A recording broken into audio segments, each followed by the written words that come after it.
La meilleure représentation radio. Sophie Durocher. Tout un spectacle radiophonique. Bonjour tout le monde, j'espère que vous allez bien. On va commencer cette émission avec Christian Rioux, qui est correspondant à Paris pour le quotidien Le Devoir.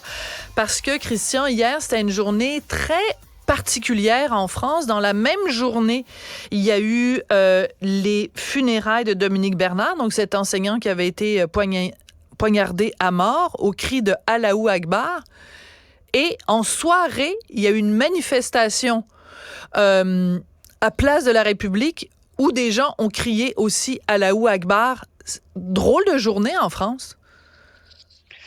Oui, je dirais que cette manifestation était un peu obscène, hein, bien que tout le monde a le droit de manifester. Oui, parce que toute la journée, les Français, je pense, avaient été sous le choc.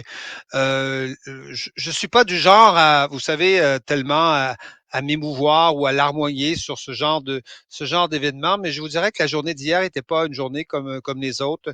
C'était celle des funérailles d'une belle personne, d'un individu, Dominique Bernard, qui est devenu un héros malgré lui. Il s'est retrouvé à l'entrée de son collège à empêcher l'entrée d'un islamiste, d'un djihadiste qui voulait aller en découdre. Bref, assassiné, c'est-à-dire un professeur d'histoire. Il cherchait un professeur d'histoire, hein, comme Samuel Paty, 3 ans plus tôt, avait été assassiné pour avoir montré des caricatures des caricatures du prophète publiées dans Charlie Hebdo. Et donc, ce personnage, sa femme a fait quelque part son éloge avec ses 3 filles. Elles n'ont pas voulu être filmées. C'est magnifique. Elles étaient dans l'église. À la caméra, on pouvait les voir de dos. Les gens suivaient ça à l'extérieur, sur la place d'Arras. Je ne sais pas si vous êtes déjà allé à Arras, mais non. La place centrale, c'est le village d'Arras. Mm-hmm. C'est le village où il a été assassiné parce qu'il enseignait au lycée de... Oui, c'est une ville, c'est assez grand, mais la place centrale d'Arras, c'est probablement des plus belles places centrales de France, oui, absolument, avec des façades, des façades flamandes qui sont absolument magnifiques. Et là, elle nous a lu un texte d'une simplicité déconcertante. Sur toutes les chaînes de télé, on a passé ce texte et je pense que les Français étaient décontenancés. Je vous en dis peut-être quelques Si je extraits. peux me permettre, Christian, oui, Christian, si je allez-y. peux me permettre, on a un extrait sonore, évidemment, de la femme de Dominique Bernard, donc cet enseignant assassiné, où elle rend hommage à son mari. Merveilleux. Il n'aimait pas la foule, ni les honneurs, les cérémonies qu'il avait en horreur. Sensible et discret, il n'aimait pas le bruit et la fureur du monde.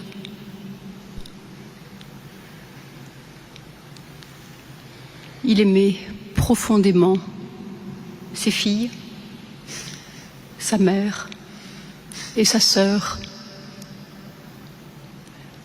Nous nous aimions. Ta silhouette. Et c'est comme ça que ça se termine. Mais en effet, lisez-nous un autre extrait, je pense, où elle parle de son amour de la littérature. Oui, absolument. Et écoutez, elle s'est mis dans une espèce d'énumération à la Pérec à dire il aimait Julien Gracq, Stendhal, Flaubert, Balzac. Il aimait Proust, Claude Simon, Céline et Pierre Michon. Il aimait la poésie, René Char, Baudelaire, Rimbaud, Mallarmé, Valéry. Il aimait la philosophie. Il aimait le cinéma, Truffaut, Ford, Kubrick. Et je pourrais continuer comme ça, hein. Racine, Beckett, Van Gogh, Picasso. Il aimait les glaciers. Oui, absolument. On se reconnaît dans ce portrait. Voilà. C'est nous. Et elle ajoute même, il n'aimait pas l'informatique et les réseaux sociaux, le téléphone, il n'en avait même pas. Cet homme n'avait pas de téléphone. Et pourtant, sa mort aura été amplement commentée sur les médias sociaux. Oui, donc, elle fait le portrait. Il était le symbole, je dirais, du savoir dans toute sa splendeur. C'était un agrégé de lettres qui enseignait la littérature, les humanités, en fait, donc dans un lycée. Et phénomène absolument fascinant, 5 minutes avant de mourir, 5 minutes avant de mourir, il échange avec un collègue dans les escaliers, là, juste avant que le terroriste arrive. Et les deux parlent, bon, vaguement, l'ambiance n'est pas très bonne, conflit israélo-palestinien, voilà, ouais, c'est sur le genre de truc que n'importe qui pourrait se dire.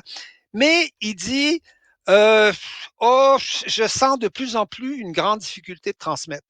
Je sens l'inculture ambiante.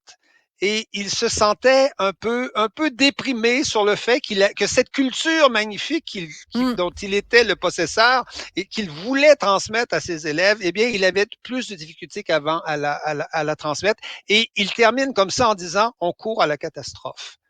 Ah oui. Vous voyez, Êtes-vous oui, sérieux? Oui. Oui, c'est les mots exacts que le professeur qui a entendu ça et qui discutait avec lui a confié aux médias. Donc, je vous dirais presque que cet homme d'une grande culture, d'un grand dévouement pour ses élèves, pour sa femme, pour ses filles, quelque part a rencontré l'inculture, s'est frappé sur un mur d'inculture. Et l'inculture, c'est qui? Eh bien, c'est Mohamed Mougouchkov, ce djihadiste islamiste qui, lui, était un ancien élève de cette école. Je ne sais pas s'il l'avait eu comme professeur, mais était un ancien élève de cette école et en voulait à cette culture, en voulait à ce savoir. C'est quelqu'un qui probablement avait vécu comme une souffrance le fait qu'on lui apprenne, je sais pas moi, la théorie de l'évolution, que la Terre était ronde, que la théorie du Big Bang qui correspondait pas tout à fait à ce qu'il pouvait lire dans le Coran, ou encore, que dans nos pays, Christian, les femmes pouvaient être égalitaires. Voilà. Oui, égales. Ou encore les plus beaux poèmes de Baudelaire où on rend hommage. Absolument. La très chère était nue et connaissant mes goûts, elle ne portait que ses bijoux sonores. Oui, voilà. Alors, oui, voilà. alors peut-être qu'il aimait pas Baudelaire et qu'il aimait pas qu'on parle d'une femme nue qui ne porte que des bijoux. Absolument. C'est possible, ça. Mais on a là une confrontation frontale, hein, deux voitures qui se frappent l'une l'autre. Le savoir, la culture, les humanités, notre démocratie, notre civilisation, notre démocratie libérale et une inculture absolument inimaginable. Vous savez que Mohamed Bougouchkov, sa sœur s'est confiée à expliquer comment elle vivait dans cette famille. Ils étaient trois frères. Racontez, c'est important. Avec le père. Eh bien, les frères enfermaient leur sœur. Dans sa chambre. Ils enfermaient leur sœur dans sa chambre. Ils la forçaient à porter le voile. Pour ne pas. Et oui, le père la forçait à porter le poil et ils battaient leur mère. Ces gens battaient leur mère.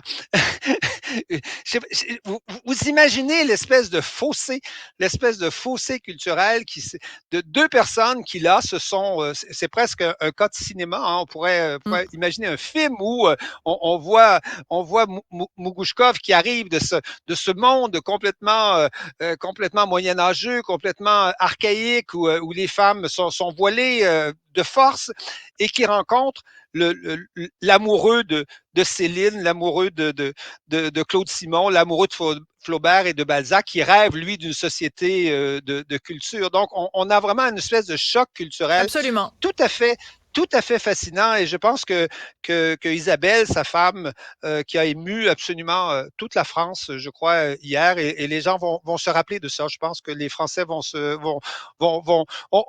on découvre la France dans toute sa beauté, je dirais, en découvrant cette magnifique personne qui était Dominique Bernard.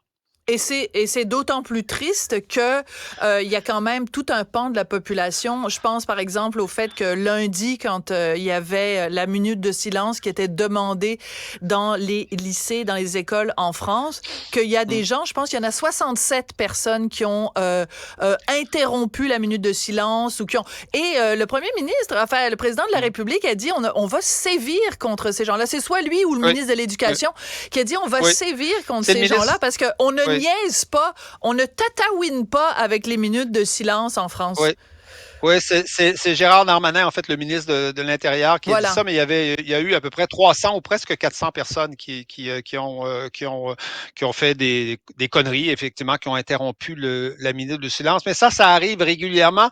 Et ça montre une chose, c'est-à-dire que la France, qui est quand même une société de l'intégration et de l'intégration culturelle, aujourd'hui, en France, il il y a des sociétés parallèles, dans le fond, qui vivent dans ce pays. Je suis sûr que Mohamed Bougouchkov vivait dans une espèce de société parallèle, de monde parallèle, peut-être grâce à Internet, où il écoutait, je sais pas, les messages de Daesh, il regardait ce qui se passait dans son pays. Et ces gens-là arrivent, d'une certaine façon, à vivre hors de la France, c'est-à-dire hors de ce pays, qui est pourtant le pays qui les a accueillis, qui est pourtant le pays qui leur offre les soins de santé, qui leur offre la culture, qui leur offre souvent le logement. D'ailleurs, Bougouchkov disait, j'ai vécu gratuitement en France pendant toutes ces Incroyable. années. Il dit ça dans sa vidéo. Il dit dans sa vidéo, il l'avoue dans sa vidéo. Mais l'espèce d'ingratitude, il n'est pas reconnaissant à la France de lui avoir offert tout ça et offert cette espèce de culture que Dominique Bernard voulait donner à tous ses élèves et a donné à tous ses élèves. Alors, reposez en paix, monsieur le professeur, donc Dominique Bernard. Et on s'en reparlera sûrement à un moment donné, Christian, mais moi, je trouve qu'il y a une immense tristesse au fait que quand il y a eu le meurtre de Samuel Paty, ça a été une onde de choc. Et là, on sent, avec Dominique Bernard, que l'onde de choc est moins grande. Et c'est, en quelque part, le signe qu'on est en train de s'habituer à ce que des professeurs soient tués en France. Et ça, je trouve ça très grave. On s'en reparlera la prochaine fois. Merci beaucoup, Christian Rioux. Oui. À bientôt. À bientôt, Sophie. Merci.